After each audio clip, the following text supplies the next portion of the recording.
Are your ad campaigns lighting up the dashboard, but not the pipeline? That's bullspend, and marketers are calling it out in Dashboard Confessions. My boss asked for results, so I opened my dashboard for the only positive-sounding metric I had: impressions. Cut the bull spend. See revenue, not just reach. LinkedIn delivers the highest return on ad spend of major ad networks. Advertise on LinkedIn. Spend $250 on your first campaign and get a $250 credit. Go to linkedin.com/campaign. Terms and conditions apply. This spring, Uber Eats has you covered. Whether you're celebrating mom, dad, or your favorite grad, not all of us are great planners, and with the Uber Eats gift hub, you don't have to be. Send flowers, perfume, champagne, or just their favorite meal straight to their door. Gifts arrive in as little as 25 minutes, and you can add a personalized video message for that additional so-not-last-minute touch. So this spring, get a leg up on gift giving with Uber Eats. Last-minute gifts that land every time. Must be 21 or older to purchase alcohol. Product availability varies per region. See app for details. Welcome back to Fine Tuning with Drew Taylor, your one-stop shop when it comes to animation news and commentary.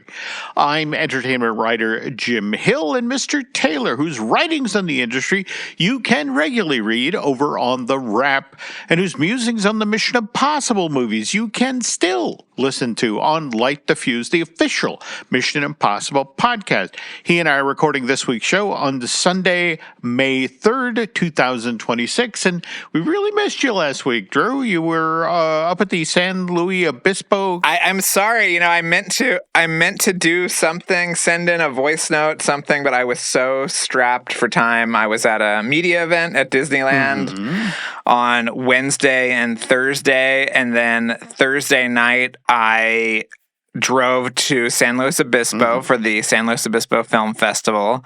And then I was there until, I think my last thing was on Sunday at about 7 o'clock, got in the car, drove home, and that was it. That was my entire week last week. So I apologize. I know the fans were just, they were dying for me. But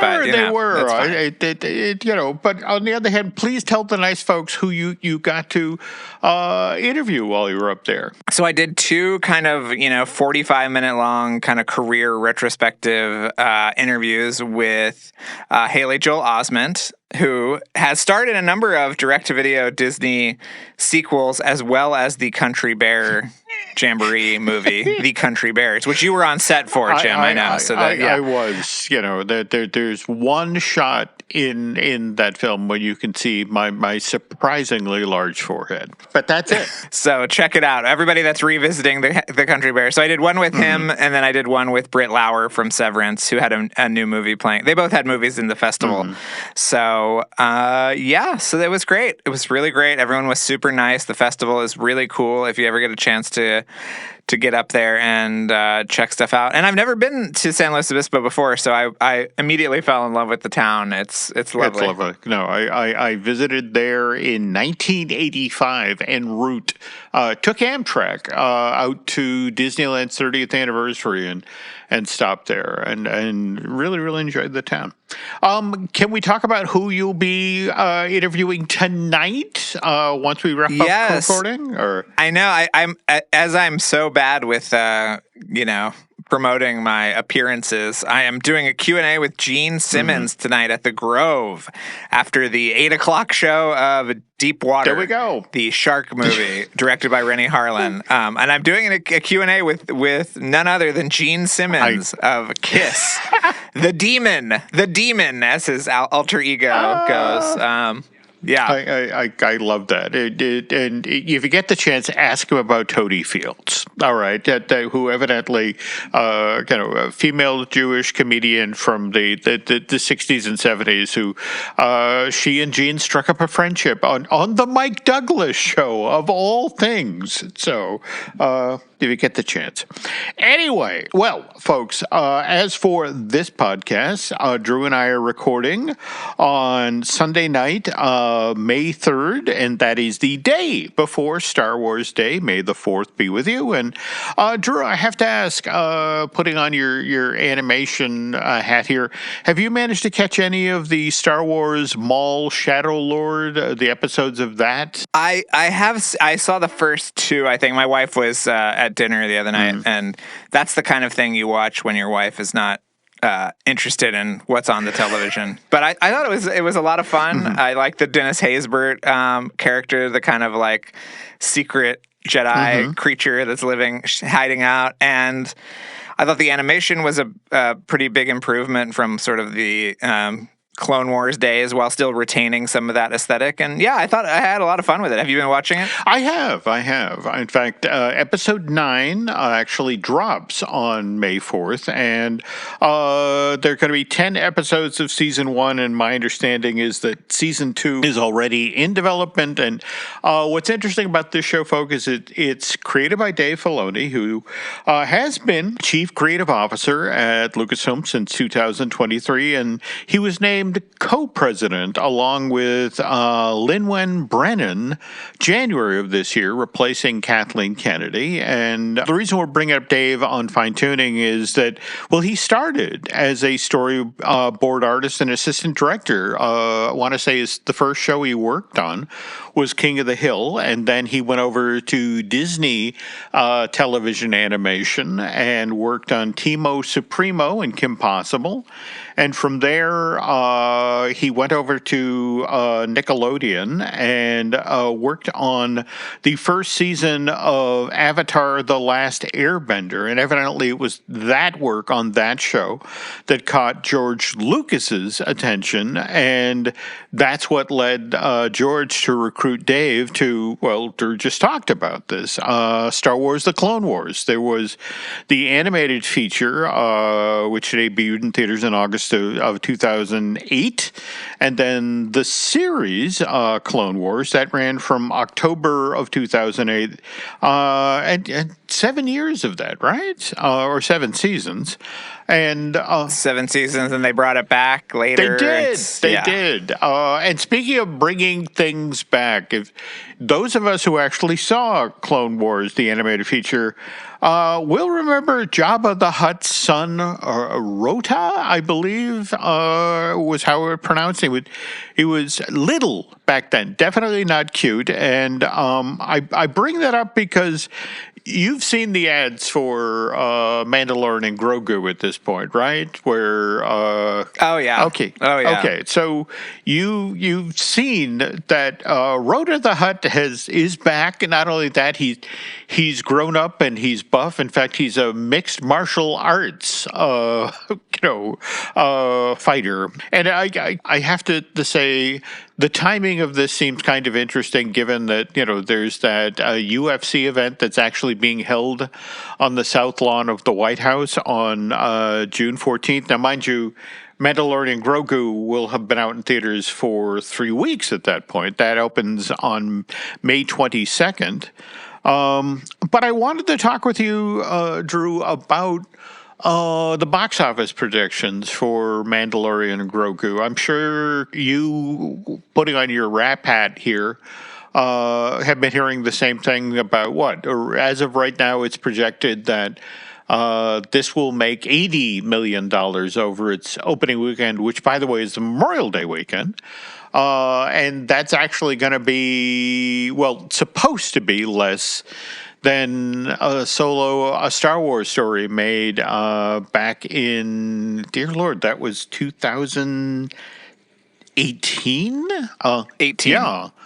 And there was a very big deal made about that being the lowest grossing Star Wars film to date at that point. Are you hearing the same things about that, or? Yeah, I mean, I think that it could eke out over 100 million over the 4-day holiday. But I think the hand-wringing might be a little bit overstating it, considering that box office overall is down about 20% from pre-pandemic levels. So, I think 80 in 2026 is actually pretty great. And also, I don't know, we'll have to see how the Disney Plus of it all plays out, because that's really the X factor to me. Yeah. Is if it's a case of we have the Mandalorian at home kind of thing.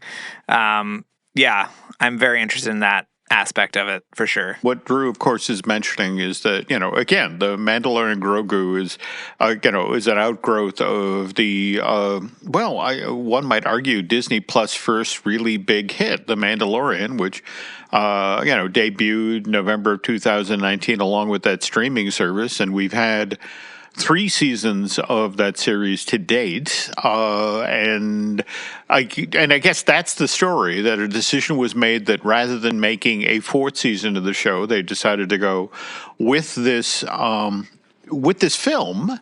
But also, if you talk with folks at Disney, they are quick to point out that, for example, Solo, a Star Wars story, for a variety of reasons, wound up costing $365 million to make, where Mandalorian Grogu is less than half of that amount.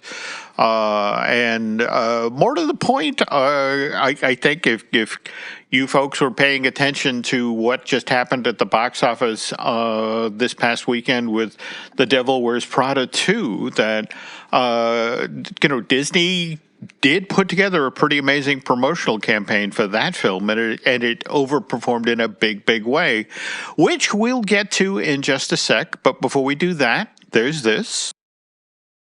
This episode is brought to you by Beneful. Dogs of the world, lend me your ears, snoots, and little toe beans. We've been sitting and staying for boring food for too long. It's time to demand high-quality ingredients, fresh from the pantry. Together with Beneful freshly prepared meals, we can start a mealtime revolution. Can I get a woof woof? Kick boring in the bowl with Beneful freshly prepared meals. Visit Purina.com/Beneful to shop now. And we're back. All right, Drew and I were just talking about Star Wars Maul Shadow Lord, which, of course, has been airing over on Disney+. Drew, I wanted to ask if you had seen that songs in sign language thing that debuted on Disney+ this past Monday, April 27th. Yeah, I thought it was pretty incredible. I didn't really know what it was. They reached out to me about doing interviews, and I was sort of confused about what it was supposed to be. Mm-hmm. But the fact that they are fully reanimated musical numbers is pretty amazing, I thought. Absolutely. Now, what Drew is talking about here is that this is a collaboration between Walt Disney Animation Studio and LA's Deaf West Theater. And it was Hiram Osmond, the gentleman who's been sort of the Olaf whisperer for Disney for years now. But Hiram led a team of 20 animators. And as Drew just referenced, they took 3 songs from recent Walt Disney Animation Studio releases. We Don't Talk About Bruno from Encanto, the next Right Thing from Frozen 2, and then Beyond from Moana, and then reimagined, restaged, and more importantly, reanimated these numbers in ASL, American Sign Language. And, for me, Drew, it was a fascinating experiment, because face it, the story beats are exactly the same. The emotional intent of the songs and the scenes are just the same, but it is restaged animation. And I checked with a friend who's fluent with ASL and said it was dead on. I mean, they did an amazing job. So in your conversations with the studio, is this a one-off, or is this something they might do again? I've heard that this is not a one-off, that, they're going to look at how to implement this. I mean, what would be great is to have an entire movie I was in about sign to language. say, yes. Yeah, I mean, what's interesting, too, is that they had to come up with new signs for some of the words in the songs, which is really cool. So, yeah, I thought it was just amazing, but I do hope that there will be more. That's the idea, I think. But, yeah, I mean, it just, and more to the point, it would be lovely to see them, as Drew just mentioned, attempt a whole feature, but at the same time, it's like, okay, is that financially viable? after the fact. Right. But no, really want to applaud this effort. Loved what I saw and would love to see more. And speaking of financially viable, when I heard that Disney was going to be producing a sequel to The Devil Wore Prada, which I want to remind you folks, originally came out June of 2006. And by the way, not from Disney, but from 20th Century Fox. And the plan was to send this film out into theaters, not to streaming. I have to admit, I didn't think there was this a great idea. So let's establish the obvious. I clearly don't know what the hell I'm talking about, because The Devil Wore Prada 2 this past weekend totally exceeded box office projections, right, Drew? Yeah, I mean, this thing is a smash. I haven't actually seen the final numbers yet, so Jim, tell me what it ended up with. Well, as of right now, what they're reporting is 77 million in ticket sales domestically, an additional 156 million overseas, worldwide box office total of 236 million. And to put this in perspective, Drew, the original Devil Wore Prada, over its entire box office run worldwide in the summer of 2006, made 326 million. So they made 72% of what the first film took in the first 3 days in theaters. Yeah, I did hear that it will outgross the original, I think, in the first 10 days, I've heard. And what's bizarre is there is still strong ticket demand even past opening weekend. Like Nancy and her pool ladies, they go to the movies, every month or thereabouts, and they've decided they want to go see Devil Wears Prada. And so it's a Tuesday afternoon when it is normally easy to get tickets to anything. And Nancy was just telling me this morning that just finding 4 seats together for Devil Wears Prada 2 for a Tuesday matinee has been tough. And we are as far as you can get away from an urban center where supposedly Devil Wore Prada 2 would really be strong. But anyway, movie reportedly cost $100 million to make. Disney supposedly spent $80 million to turn Devil Wears Prada 2 into an event that seems to have worked. And just to sort of circle back on Mandalorian Grogu, that's what I'm being told also by friends at the studio, that there is a giant ad buy that will start to roll out over the next week to 10 days, with the notion of heavily promoting this, which means, the very thing that Drew was saying about, they're projecting 80, but, maybe north of 100 million, it is possible. And certainly, when it comes to promoting films, Disney does know what it's doing. And case in point, Drew, when you and I were putting together this week's show, you pointed out Hoppers, which as of right now, it's $375 million, which makes it the second highest grossing animated original since the pandemic. Yeah, since 2020, I think. Yeah, so it's the only thing that made more was Elemental, another movie that was, kind of like people were saying was a flop, but ended up being a big hit, especially internationally. Yeah. So it's never count these things out. No. It's Yeah. Now, speaking of Hoppers, this animated comedy actually became available for viewing on digital platforms this past Tuesday, April 28th. As for the physical media version of this Daniel Chong film, Hoppers arrives on store shelves at Ultra 4K, High Def, Blu-ray, and DVD. That's not till June 2nd. And by the way, folks, Pixar's Hopper only just this weekend finally fell out of the top 10 domestically. It wound up in 11th place at the North American box office with just 222,000 in ticket sales. And just important to understand, that's after 8 weeks in theater, beginning its 9th week this past Friday. And by the way, normally we talk about the weekend box office at the front of the show, but I wound up back here, so we need to acknowledge our sponsor, which is Unlock Magic, which is the go-to place for some of the very best deals in theme park tickets. And if a Disney and Universal trip is anywhere on your radar for 2026, Unlock Magic helps you lock in great ticket prices without the stress, all handled by people who really know the parks and how to save you money. So if you're thinking, okay, this is the year we finally go, head on over to unlockmagic.com to grab the best ticket prices and make that future trip just a little bit more magical. So again, a quick rundown of this past weekend's box office. We were just talking about Devil Wears Prada, and again, that's $77 million domestic. Michael, on the other hand, second weekend in theaters, $54 million domestic. And so far, North American ticket sales, $183 million. Additional $280 million overseas, so $464 million worldwide to date. Super Mario Brothers Galaxy movie, that was starting its fifth week in theaters, $402 million domestic, an additional $1.4 billion overseas, worldwide box office of $1.8 billion. Project Hail Mary, $8.5 million this past weekend. What is that? $318 million in that territory to date. 6 weeks into its domestic run, starting at seventh.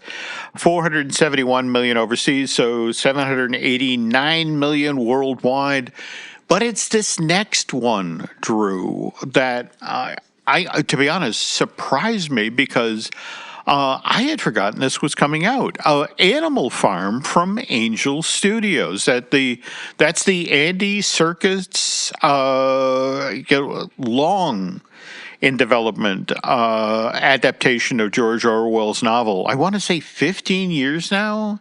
He's been trying to get it out the door, and Angel Studios acquired this last year sometime, but it made $3.4 million in ticket sales in North America. Drew, did you see any advertising for this at all? Just online. They had kind of a funny ad campaign on social media where they would take some of the negative reviews and kind of paint out the negativity and put positive words in with the pig holding a paintbrush, which I thought was kind of funny. But yeah, I mean, I don't know if you saw the reviews, Jim, but this thing was absolutely savaged online. Let me see what the Animal Farm, what the current. It's got a 28 on Metacritic. Oof. So that should tell you, yeah. I saw it last year at Annecy. At right. Annecy. Yeah. And so I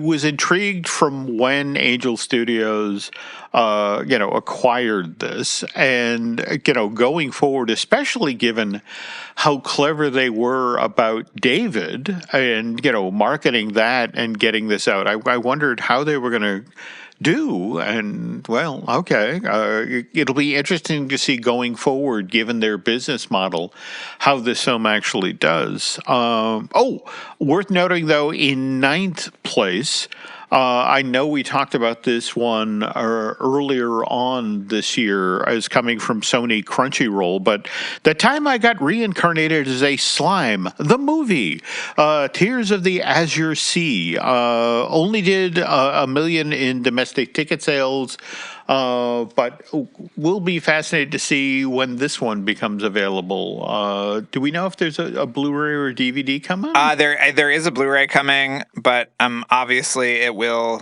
eventually go to Crunchyroll, which has become really the stop for Japanese animation in this country. I think, again, there's a lot of films that got picked up on the heels of what happened with K-pop Demon Hunters over at Netflix. And by the way, I wanted to share this with you, Drew. I found this at Target this week, but can you see him? Can you? Oh, he looks so good. I have to admit, this is Derpy, the tiger companion from K-pop Demon Hunters, and The merch is finally starting to arrive in theaters, and it was such a good likeness. And more to the point, Nancy and I do our cat mystery every holiday season. I thought that I know he's not a Disney cat, but he deserves to be. He definitely deserves it. There we go.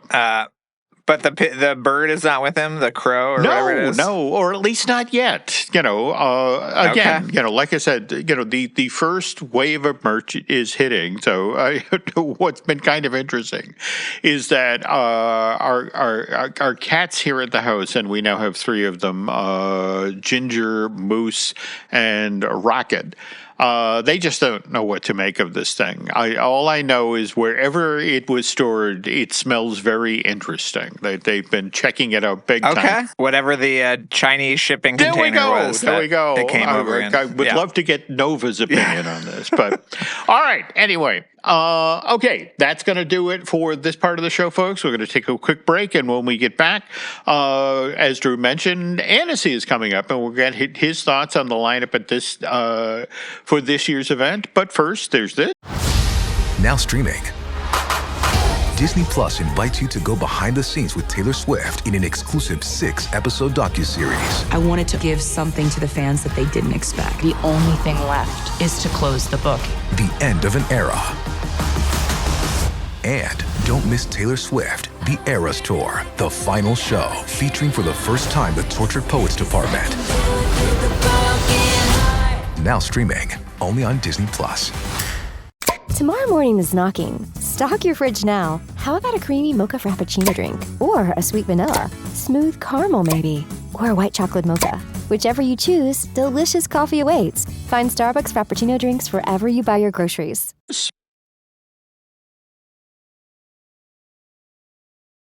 And we're back. All right. Earlier in today's show, we talked about all the new animated stuff showing up on Disney Plus, and Drew, you and I should be fair and mention animated things that are showing up on other streaming services, especially those that were directed by former Walt Disney Animation Studio employees, and which brings us to Swapped. Which debuted this past Friday over on Netflix. That was directed by Nathan Grano, who was one of the co-directors of Tangled at Disney. And I haven't managed to see this one yet myself, which is it came from Skydance Animation. I mean, I think we talked earlier about the trailer, which I thought looked good. Have you seen this one, Drew? Or oh yeah, I saw it. I saw it a little while ago. I really liked it a lot, and I think you should watch it, Jim, as soon as you can. All right. For this animation podcast that you claim to care about. Here we go. I do. It just, there are so many hours in the day. I mean, mind you, just chasing down the stories for the show. Like, Nathan was out doing publicity for Swapped, and in the process, he got talking about Tangled and how they did, on the heels of that 2010 film making, almost $600 million worldwide, they evidently had an offsite where the creative team got together and discussed, could we do a sequel to Tangled? And if so, what would the story be? And to give Nathan Grano some credit, he talked about how, once Rapunzel gets her hair cut and she's effectively freed, continuing her story supposedly felt unnatural. Nathan made the comparison. It would be like following Pinocchio's story after he became a real boy. Right. And what I love about this is that, so it's like, all right, no, we're not going to do that. Though we did, I want to say, 7 years after the fact, over on from Disney Television Animation, we did get Rapunzel's Tangled Adventures, the TV series, which debuted with a TV movie, Rapunzel Before Ever After. That was in March of 2017. And then the show itself ran for 3 seasons, 60 episodes, and ended March of 2020. And great show. Well, and what was fascinating is it was a big enough hit that there was merch. Particularly I remember seeing, dolls of Cassandra out there. Her Rapunzel's foil in that film.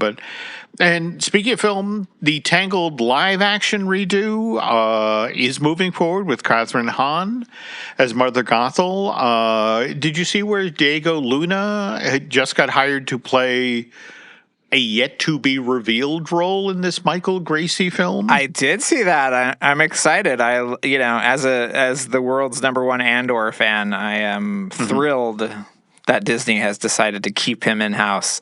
I'm also thrilled that the movie will be different than the animated movie, which, go figure. I mean,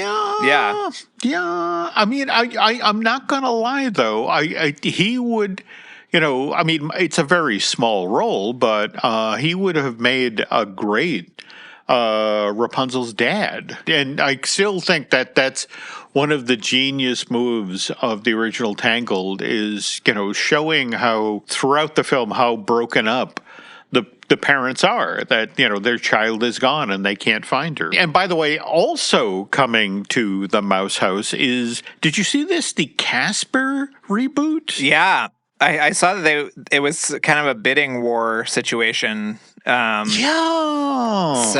yeah, I mean, that's interesting. Well, and what's especially kind of intriguing about this is sort of a reimagining of Casper sort of through the Wednesday lens. It's supposed to be darker, weirder than, the original animated shorts. And I have to say that I have been thinking a lot about Casper lately because, well, Foghorn Leghorn is featured so prominently in the trailer for Coyote versus Acme, and which made me think of that scene that got cut out of Roger Rabbit, the funeral of Marvin Acme, where Foghorn Leghorn was initially presiding over the graveside service, and then the gag for this whole scene is, everyone standing around the grave being really sad, and you've got like Popeye standing next to Bluto, and suddenly coming up out of the ground is Casper, who does his whole "will you be my friend" thing, and then everybody does the whole ghost thing and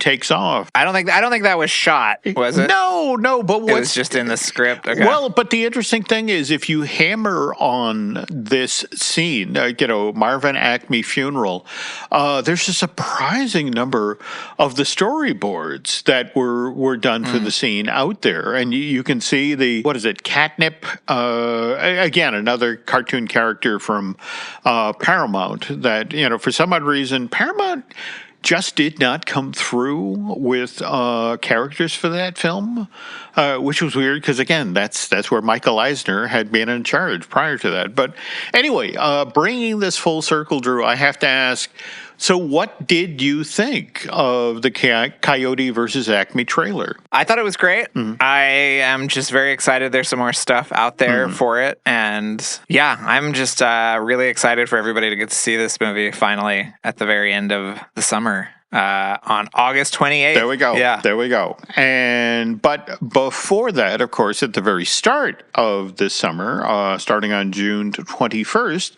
is this year's Annecy International Animation Film Festival. And you've gone the past 2 years. Are we going to make it this year as well? Or yeah, this is my fourth year, Jim. This is my fourth year at Annecy. Oh, how cool! Wow. So it is now a part of my year. Mm-hmm. I look forward to it so much, and this year is no different. It's going to be really special, I think. Okay. I don't know if you saw the lineup, and who's getting awarded and who's doing presentations, but it's going to be pretty great, I think. So. It's always just a struggle, Jim, for me to see as much as I can and do as much as I can when I'm there for such a short amount of time, but yeah, I think it'll be okay. Don't get me wrong. I have the same issue whenever I go to Comic-Con, but Annecy, on the other hand, it's France, it's lakeside, and it's, with all of these terrific animators. So, no, I'm very jealous. Year 4. What about you? Is there anything you're particularly looking forward to at this year's event? Or? Well, they're going to show Rogue Trooper, which is is based on the 2000 AD character, Jim, that Duncan Jones is directing, who did Moon and Warcraft. So I'm very excited about that. The opening night movie is, of course, Minions and Monsters, which will be a lot of fun. There's a whole Pixar presentation on Gato. We're going to see the first footage from Hexed, so I'm very interested in that. And yeah, I mean, but it's always, Jim, the things that I don't even know about that are some of my favorites. Last year I saw All You Need Is Kill and Little Amelie and Arco. These are things that I did not know about going in. So that's really what I'm really excited about, is seeing the things that just come out of left field and just totally blow you away. But in terms of there's also an Aardman panel, there's a Netflix panel, so we'll get to see stuff from Raygun, and then they're giving the Crystal to Mike Judge and the Quay brothers. I don't know if you saw that. Yeah, stop motion. And so and Travis will be there for Wildwood. So yeah, it's gonna be awesome. I can't wait. I love it so much. And what? Just 7 weeks from now or thereabouts. So oh boy, yeah. All right. Well, I gotta get my Annecy bod together. Jim, there we go. Walk around the lake in style. So yeah. All right. Oh, and speaking of very cool animation-related things that are overseas, this past week, Studio Ghibli announced that they are producing a brand new short, A Night in the Valley of the Witches, which will debut on July 8th. It's a sequel to Earwig and the Witch and is being directed by Hayao Miyazaki's son Goro, but weird little bend on the story that the only place that you're going to be able to see A Night in the Valley of the Witches is Ghibli Park, that theme park that's not a theme park over in Japan that celebrates the Studio Ghibli film library. And evidently this new short is going to be shown daily in that park's Cinema Orion, which is its on-site movie theater. And I keep telling myself that at some point I'm going to get over to Ghibli Park and take Alice. And in fact, when I'm over in Japan, I really also want to get to the Studio Ghibli Museum, which I hear is amazing. And that's the place that had the zoetrope that inspired the Toy Story one, which is now at the Academy Museum, right? Yeah, I just saw it a couple weeks ago when I was there. Kind of picking up on some things, making sure I saw the Jaws exhibit the Bong Joon-ho exhibit and the Ponyo exhibit, Jim, to bring this back to Studio Ghibli. But yeah, they have different shorts showing at the museum and the park. So it's sort of like whatever you end up with on the day that you get there is what you get to see. I don't know who was really jonesing for an Earwig and the Witch sequel short film. Supposedly, it's also keying off of a brand new area being built at Ghibli Park, which actually keys off of Earwig and the Witches. So God bless it. All right. God bless it. Anyway, now speaking of, and again, you're headed out the door shortly to go, moderate Gene Simmons. Anything else coming up that folks need to be aware of? Or? Oh, dear. Not that I know of right now. I'm trying to rack my brain, Jim. This week is really going to be devoted to cheering on the Spurs as they are in the second phase of the playoffs, Jim. We're up against the Timberwolves, so we got to really channel some of that energy this week. And then I'm going to try to go to FanFest nights with Jim Schul, actually, at some point. So we're trying to make that a night out. The boys, Jim, getting together to go to FanFest nights. All right. Let me know how that goes. Okay, will do.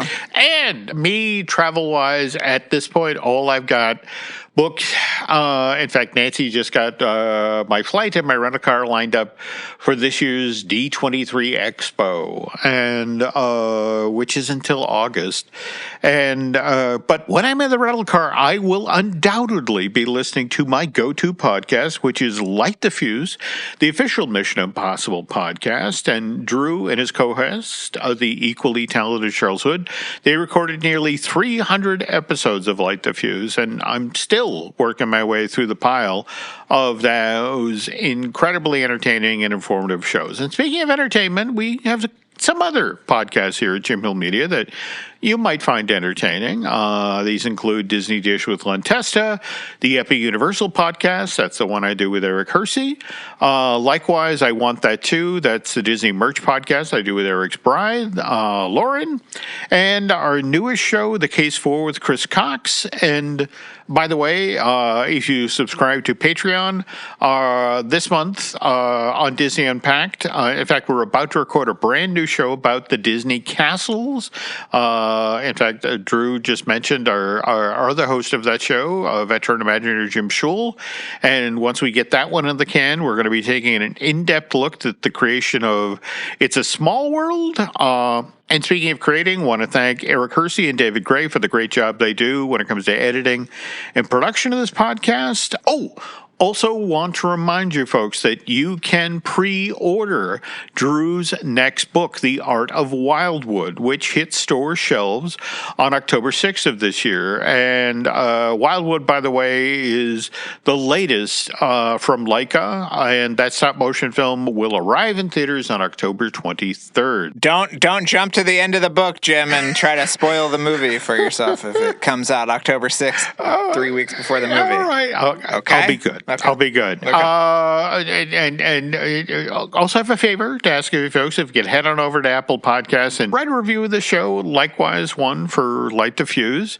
And again, if you want to stay on top of, when Drew is doing things like interviewing Gene Simmons, I should probably be following him on social media. And where can the nice folks do that, Drew? Drew Tailored, like a tailored shirt on Instagram and X. And what about you, Jim? Where can the good folks find you? Let's see. I am on X and Instagram as Jim Hill Media, and then over on Facebook as Jim Hill Media News. And with that, folks, that's going to do it for this week's show. So on behalf of Mr. Taylor, I want to thank you for listening to this edition of Fine Tuning, and we'll be back with a brand new show next week.